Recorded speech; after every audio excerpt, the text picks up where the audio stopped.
Hello, greetings to everybody. It's a pleasure to come back to the same institutions where I graduated, okay, and brings back a lot of memories during my college days over here when I got an admission into even though my initial admission was in the civil engineering, even though it was a competitive environment at that time in the admissions.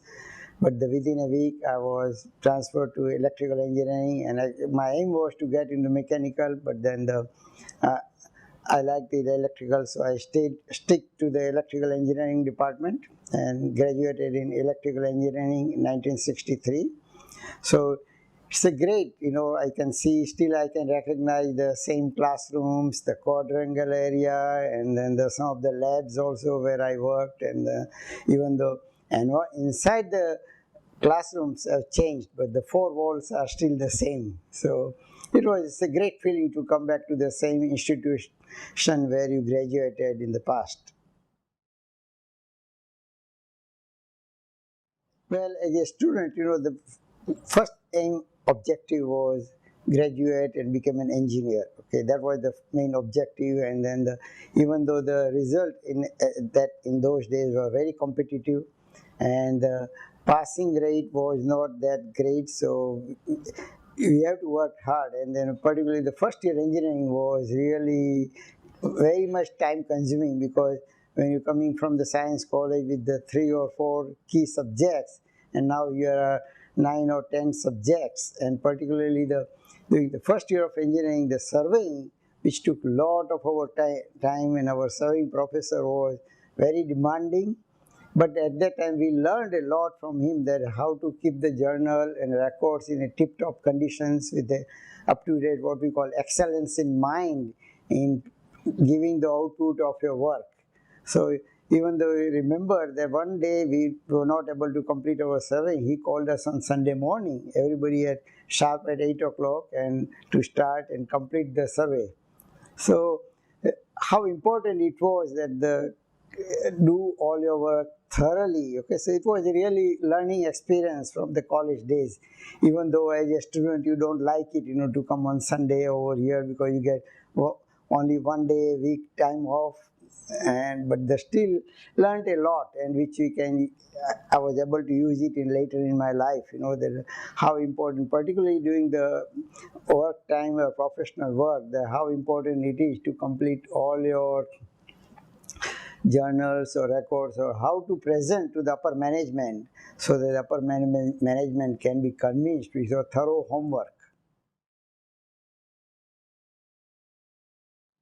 Well, number one was the starting when everybody heard the name of VJTI, everybody think that you are the great person because being a competitive environment, number one, to get an admission into VJTI was the number one thing, making you proud that yes, you are, and then that to graduate from VJTI again, that was the number two, being proud of your alma mater or alumni, that where you are graduating, because in those days 60 were not that many engineers graduating, and not that many people getting admissions into VJTI.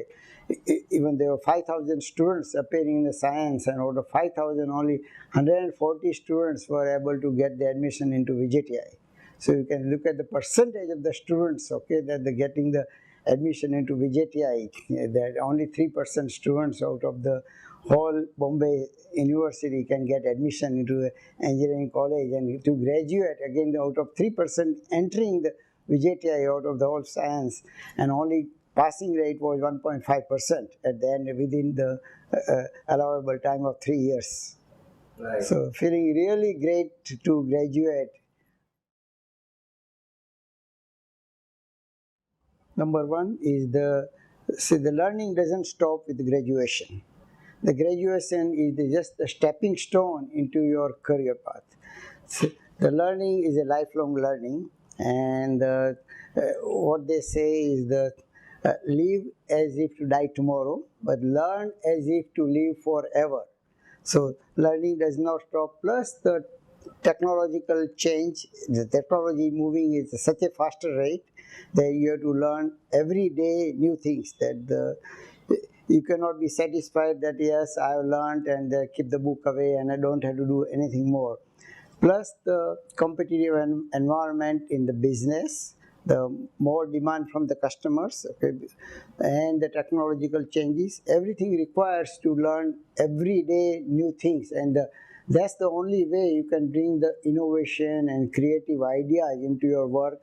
And it these days is becoming more important into the business environment, how to do your job at a not only at the speed but also with a thoroughly with the excellence in mind also, and with how to be a better than your previously what you produced, and how can you be more productive to the both to the company as well as to the community and then the society where you live in.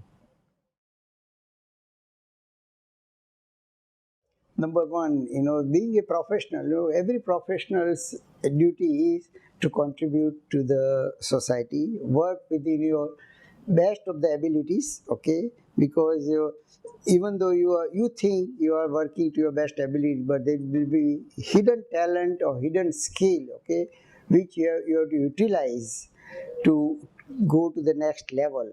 And even by receiving the awards or medal, your career or your desire doesn't stop over there, because this is just the motivation. So and you don't want to kill your motivation or this. Your number one is that to keep your mind active, to stay physically fit. You have to be active in all kinds, physically fit as well as active in your mind also, by learning new things, by taking the creative approach in your processes or product, and that's the only way you can create the new product or new processes or new approach. Because see, the things are doesn't stop over there once you have a new approach, but then how you deploy it or how you communicate so that your new approach or new deployment will give the best results. Okay, so all three become the important also, the approach as well as the deployment or communications or teaching your method to somebody else so that the work can be done at the best rate.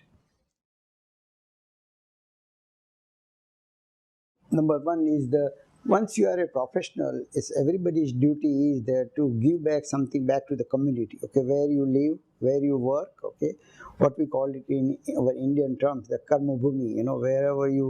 Wherever you work or wherever you gain. Okay, you have to contribute, give it back to the society. Like the tree. Okay, the tree takes it from the earth and gives the fruit to the community or to the environment or to the birds or so living beings. So same way, the once you graduate from institutions, you have to give it back to the either it could be in monetary terms. If you cannot give it in monetary terms, you should be willing to help the organization either in by teaching to the alumni students or motivating the students or helping the organizations to grow, and then they bring it to the new people into the organizations. So it becomes everybody, all alumni or professionals' duty to give it back to the society where you grow or where you have been achieved something from that field. I'm still actively involved in the few organizations in the US. One of them is American Society for Quality, which is the international organizations. At the same time, I'm also involved in our local organizations, so the civic organizations in the San Francisco Bay Area, as well as our community both in US as well as over here, And even though I'm not actively involved with the VJTI, but I would like to get involved more into the VJTI also, so that this way I can contribute in terms of the mentoring the students or in terms of the coaching the students or giving them the guidance for the career path or how they can learn the new things or how they can proceed further or how they can advance in their own field. I was in the second year engineering, okay, so and we had a hydraulic class from the second year engineering, even though I was in electrical engineering, but the hydraulics, because of the all the electrical generating students are, stations are connected with the hydroelectricity. So that's why the hydraulics was one of the subjects in the second year engineering, even though we took it very lightly, and then the professor who was teaching was not that much interesting, he did not know how to make the subject interesting. So we were always sitting in the classrooms. So one of the students, he started, we had one Sardarji in the class, and the class was from 11:30 to 12:15. So the students were teasing the Sardarji, normal terms, so that person, Sardarji really got mad, and he really made a commotion, he really hit the person, and the professor was writing on the board. He started, what's happening? The person who was hit, his glasses fall down on the floor, and everybody was wondering what happened in the class. But that was really commotion. But then the professor quieted down. He started again going back to the board. Nobody knew what happened. Whoever was sitting around the students, who was teaching, they knew what had happened. No, because the engineers, in those days, the main objective was, that the number one was the woman, stay away from the woman, okay? Just as long as you are partner in the lab or something, finish your work and that's it. Then you go away separate, okay? No other connections at that time. Just complete all the work within the time frame available, okay? And then particularly in our batch, we three of us were there, and then the person, lady, and then the Sardaji, they were very much studious. That they take each and every reading. I say, well, why do you have to waste the time, taking each and every reading? We can extrapolate the readings, we know what the results we will get, Because in those days, only the girl was there, and then everybody, plus the people were coming from different directions and different suburbs in Mumbai. So it was very difficult, and nobody will bring in those days, because all your classes were 8 to 5 time frame, and particularly first year engineering, it occupied a lot of times, So, and even I don't know that anybody was in love or was dating the woman in those days. And we are talking about the era of the 1960 and 63 time frame. So thank you for giving me an opportunity to come and talk to you guys. Okay, and again, I'll be glad to talk to any of the students, or both past, present, and current, in terms of the guidance or advice, or what to do, or how to proceed further, or how to become useful to the organization.